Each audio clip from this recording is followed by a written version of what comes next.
fully with the local forecast. Yes. I'm wearing my Astros orange, okay? I've been trying to pop some orange every day. I'm like, you got to keep the streak. The weather streak is going to continue today, slightly tomorrow. I did increase our rain chances from a 20 to a 30% chance for your Thursday. And then take a look at what happens womp womp Friday. I know I was really hoping that we would kind of completely escape the rain altogether, but I think we're going to pick up, especially by Friday afternoon, a few thunderstorms, and some of the thunderstorms that we see Friday will all be basically from Hurricane Delta as it nears the coastline there. Today, though, we are still dealing with that heavy ragweed. Take a look, 8:15, that shot up just before lunchtime yesterday, so the ragweed is almost, at least for the past 2 weeks, at an all-time high. Okay, really, really heavy levels out there. Moderate with your grass and your tree pollen, but if you're experiencing some of the allergy difficulties right now, it's probably due to the ragweed.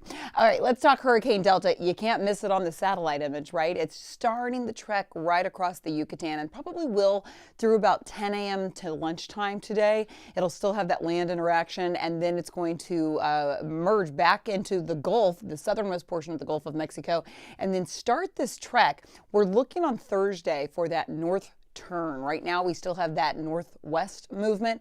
We need to see more of a north and then a northeast movement, but eventually we will, all thanks to upper level winds driving this weather pattern.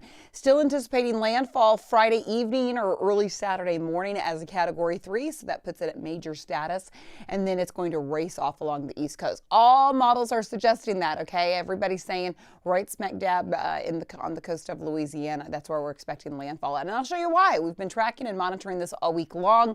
Through Friday into Saturday, high pressure starts to merge right along the East Coast. The upper level occurrence there, grab a hold of it, and that's what will swing it across the East Coast. So if you've been tracking and watching Hurricane Delta really closely, we're not going to expect anything here, but we are expecting to see a nice chance by Friday of some rain. I'll send it back to you.